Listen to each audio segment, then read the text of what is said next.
Good morning students. बच्चों, आज 12th का एक टॉपिक है सेकेंड लेसन में, एंडोस्पर्म, भ्रूणकोश।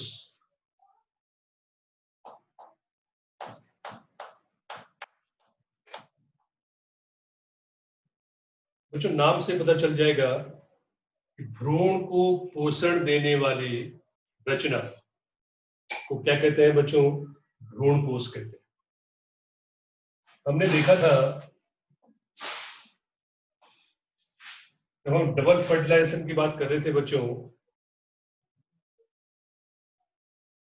यहाँ पे ये अर्ध कोशिका थी, ये दो सहायक कोशिका थी, ये तंतुरूप समुच्च थे। यहाँ पे दो केंद्र थे बच्चों, और यहाँ पे तीन केंद्र थे, तीन कोशिका। ये प्रतिव्यासन एंटीपोडल सेल थी, ये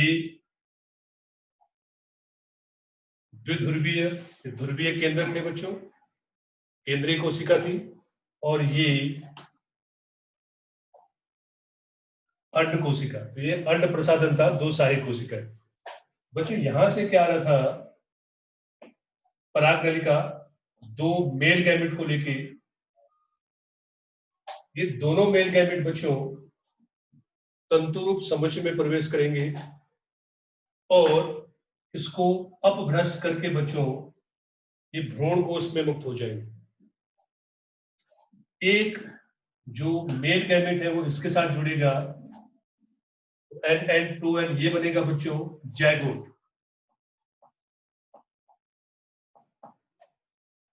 या हिंदी में बोलते हैं युग्मनज। दूसरा मेल गैमेट जो था बच्चों वो यहां जुड़ेगा, दो ध्रुवीय केंद्र के साथ जुड़ेगा, और ये बच्चों क्या होगा? ये 3N हो जाएगा, ट्रिप्लॉइड हो जाएगा। ये डिप्लॉइड है और ये डिप्लॉइड है। ये जो रचना बनी है बच्चों, इसे PEN कहते हैं, प्राइमरी एंडोस्पर्म न्यूक्लियस, प्राथमिक भ्रूणकोश केंद्रक। और यही प्राथमिक भ्रूणकोश केंद्रक बच्चों भ्रूणकोश का निर्माण करेगा, और ये भ्रूणकोश बच्चों इस बढ़ते हुए भ्रूण के लिए भोजन देने का, पोषण देने का कार्य करेगा। तो बच्चों, युग्मनज से क्या बनेगा? युग्मनज से भ्रूण बनेगा, और जो PEN है उससे बच्चों भ्रूणकोश बनेगा। अनुकूलन ये है कि भ्रूणकोश का निर्माण भ्रूण निर्माण से थोड़ा पहले हो जाए। इसका कारण यह है बच्चों, भ्रूण को पोषण की आवश्यकता पड़ेगी और पोषण पहले से तैयार होना चाहिए।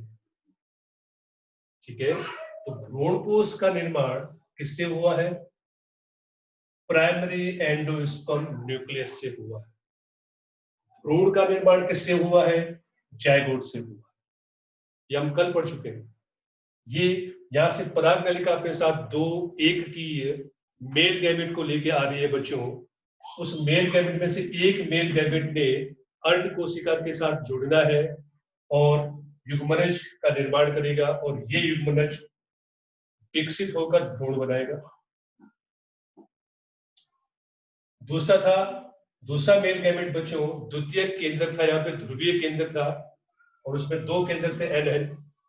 एक यहां से मेल गैमेट आ रहा जो कि N है, इसमें से तीनों जुड़ेंगे बच्चों, बनेगा तृतीय केंद्र 3N अथवा प्राइमरी एंडोस्पर्म न्यूक्लियस, और ये विकास करके भ्रूणकोश बनाएगा।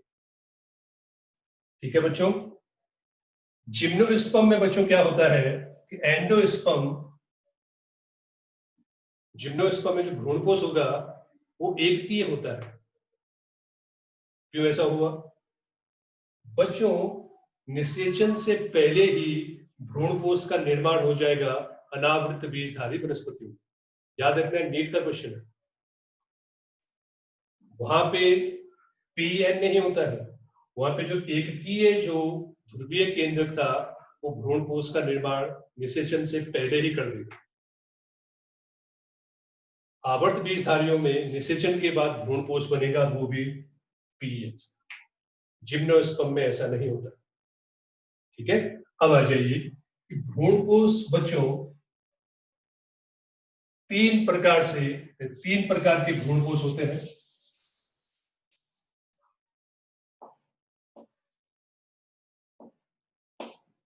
एक है मुक्त केंद्रीय या केंद्रीय भ्रूणपोष।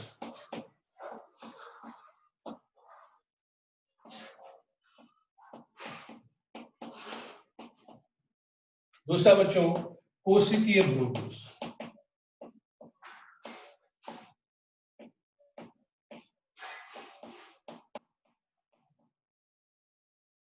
और तीसरा है बच्चों इन दोनों के बीच का, इसे बोलते हैं हेलोबियल।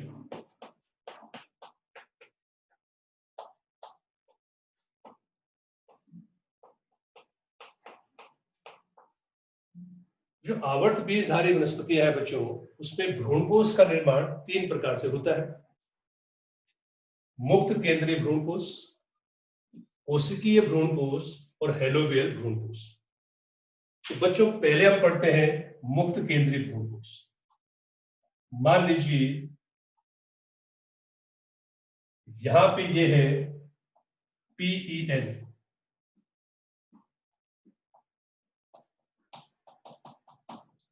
Primary endosperm nucleus.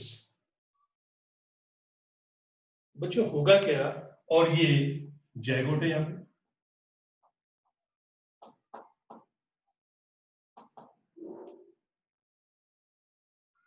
मुक्त केंद्रीय भ्रूणपोष के निर्माण में बच्चों क्या होता है, ये जो केंद्रक है इसमें बार बार समसूत्री विभाजन होगा, और जब केंद्रक का विभाजन होगा तो कोशिका द्रव्य का विभाजन नहीं होगा, अर्थात कैरियोकाइनेसिस होगा, लेकिन बच्चों साइटोकाइनेसिस नहीं होगा।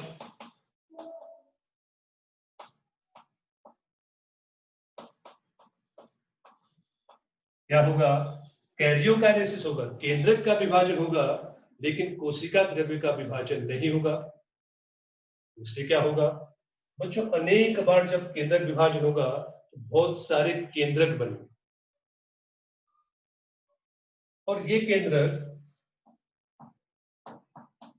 इस तरह से मुक्त हो जाएंगे, पूरे कोशिका द्रव्य में मुक्त रूप से फैले होंगे। याद कीजिए, जब आप नारियल पानी पीते हो तो नारियल पानी क्या है बच्चों, वो नारियल पानी मुक्त केंद्रीय भ्रूणपोष। अगर आपने नारियल का पानी नहीं पिया, नारियल को आपने परिपक्व होने दिया बच्चों, तो कभी सोचा कि वो पानी कहाँ गया होगा बच्चों? उसके बाद क्या होता है कि जब ये सारे केंद्र बन जाते हैं, धीरे धीरे एक केंद्र बच्चों परिधि पे जमा हो, इन्होंने परिधि पे जमा होना शुरू कर दिया, और जब ये परिधि पे जमा होते हैं तो इनके आसपास का जो कोशिका द्रव्य होता है बच्चों, उसका विभाजन हो जाता है, और ये जो कोशिका द्रव्य जो यहाँ फैला हुआ था बच्चों, ये धीरे धीरे उसकी परिधि पे चला जाएगा और बीच में एक जगह खाली बन जाएगी, जिसको आप गिरी कहते हो, खाते हो परिपक्व होने के बाद। वो बच्चों कोशिकीय भ्रूणपोष है। पहले जो पानी था वो केंद्रीय भ्रूणपोष था। नारियल में जो पानी होता है वो किसका एग्जाम्पल है, वो मुक्त केंद्रीय भ्रूणपोष का उदाहरण है बच्चों, और जो गिरी है बच्चों वो क्या है, वो कोशिकीय भ्रूणपोष का उदाहरण। ठीक है, तो ये एग्जाम्पल है बच्चों किसका, मुक्त केंद्रीय भ्रूणपोष का। आप एग्जाम्पल डाल सकते हो बच्चों, कॉटन है, कपास, जिया मेज है, मक्का, कोकोनट है, कैप्सेला है, ये सारे एग्जाम्पल है बच्चों मुक्त केंद्रीय भ्रूणपोष। ठीक है, क्या होगा वापस देखो, जो PEN था, जो तृतीयक जो केंद्रक था, प्राथमिक भ्रूणपोष केंद्रक, उसमें लगातार केंद्रक का विभाजन हुआ। जब केंद्रक का विभाजन हो रहा था तब बच्चों क्या नहीं होगा, तब कोशिका द्रव्य का विभाजन नहीं होगा। कैरियोकाइनेसिस होगा लेकिन साइटोकाइनेसिस नहीं होगा, जिससे असंख्य केंद्रक बनेंगे और ये सारे केंद्र कहाँ पे जमा हो जाएंगे? कोशिका द्रव्य। धीरे धीरे ये केंद्रक बच्चों परिधि की ओर खिसकेंगे और उसके बाद प्रत्येक केंद्र के बाहर जो कोशिका द्रव्य था उसका विभाजन होना शुरू हो जाएगा। जो पहले नारियल पानी था वो क्या था? मुक्त केंद्रीय भ्रूणकोश, और बाद में बच्चों क्या बन जाएगा? कोशिकीय भ्रूणकोश बन जाएगा। यही आप मक्के में देखें बच्चों, जब तक मक्का परिपक्व नहीं होता मक्के का दाना, तब तक उसमें पानी होता है, और धीरे धीरे क्या होगा? वो पानी सूख जाएगा। क्यों? क्योंकि तब क्या बन जाता है? कोशिकीय भ्रूणकोश बन जाता है। दूसरा प्रकार है बच्चों कोशिकीय भ्रूणकोश, समझ में आ गया होगा आपको। जो पीईएन था बच्चों,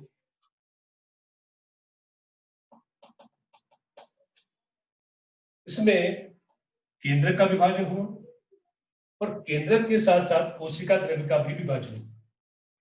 तो जितने केंद्रक बनेंगे बच्चों, उतने ही क्या होंगे? उतने ही कोशिकाएं बन जाएंगी।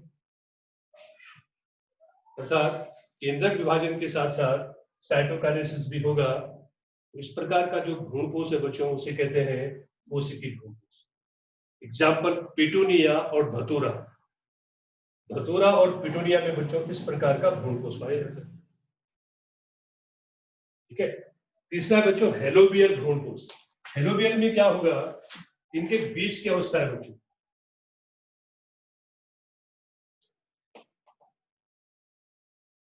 पहले मुक्त केंद्रीय भ्रूणकोश, केंद्रक का निर्माण होगा, केंद्रक बनेंगे बहुत सारे, और उसके बाद बच्चों क्या होगा? कोशिकीय भ्रूणकोश। कुछ कोशिकाओं में क्या हो रहा है? केंद्रीय भ्रूणकोश का निर्माण हो रहा है, और कुछ में बच्चों कोशिकीय भ्रूणकोश, दोनों साथ साथ चल रहे हैं। इसे कहते हैं हेलोबियल भ्रूणकोश। एग्जाम्पल में बच्चों अर्नोमरस, एर्नोमरस। ठीक है, ये हो गया भ्रूणकोश। भ्रूण को पोषण देने वाली रचना, जो हमेशा भ्रूण से थोड़ा पहले विकसित हो जाएगी, इससे बनेगा। तो एंजियोस्पर्म में बच्चों जो ट्रिप्लॉइड केंद्रक था उससे बनेगा, पीएन से बनेगा, जबकि जिम्नोस्पर्म में ये हैप्लॉइड केंद्रक से बनता है। कितने प्रकार? तो 3 प्रकार। इसके बाद अगर आप बच्चों देखें, भ्रूणकोश के बाद का जो टॉपिक है वो है भ्रूण, एम्ब्रियो। यहां पे बच्चों आपने देखा था ये पीएन था, प्राइमरी एंडोस्पर्म न्यूक्लियस, जिसने क्या बना लिया? अभी भ्रूणकोश बना। ये जाइगोट है बच्चों, जो क्या बनाएगा? भ्रूण बनाएगा, एम्ब्रियो बनाएगा।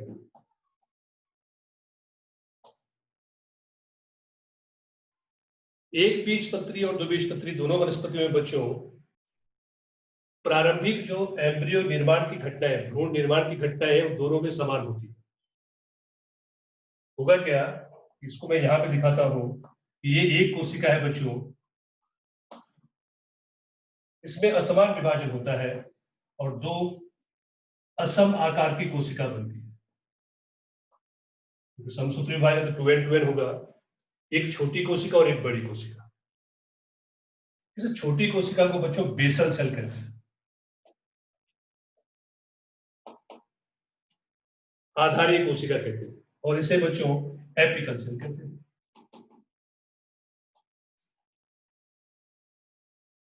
दोनों में, एक बीजपत्री द्विबीजपत्री दोनों में बच्चों, मोनोकोट डाइकोट में दोनों प्रारंभ में सेम होता है। उसके बाद बच्चों क्या होगा?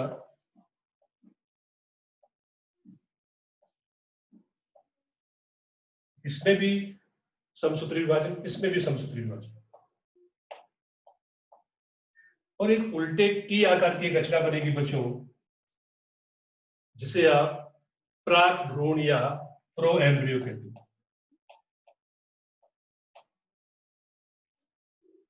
तो प्रो एम्ब्रियो बनने तक की जो प्रक्रिया है बच्चों, वो दोनों में समान होती है। 4 कोशिकीय अवस्था, उल्टा टी आकार, इसे कहते हैं प्रो एम्ब्रियो। और प्रो एम्ब्रियो बच्चों, प्रो एम्ब्रियो तक बनने तक की जो प्रक्रिया है वो एक बीजपत्री और द्विबीजपत्री दोनों में क्या होगी, समान। इसके बाद बच्चों दोनों में अलग अलग प्रक्रिया चलती है। क्यों? क्योंकि मोनोकोट में केवल एक ही कोटिलेडन बनाना है, जबकि डाइकोट में बच्चों 2 कोटिलेडन आपको बनाने पड़ेंगे। तो भ्रूण निर्माण की प्रक्रिया कहां तक समान है? तो प्राक भ्रूण अथवा प्रो एम्ब्रियो जहां तक बनेगा वहां तक की प्रक्रिया समान। उसके बाद ये वृद्धि करके बच्चों पहले गोलाकार भ्रूण बनेगा, फिर हृदयाकार भ्रूण बनेगा और फिर परिपक्व भ्रूण बनेगा। ठीक है, यहां तक बच्चों आपको तैयार करना है, कहां तक? भ्रूण तक।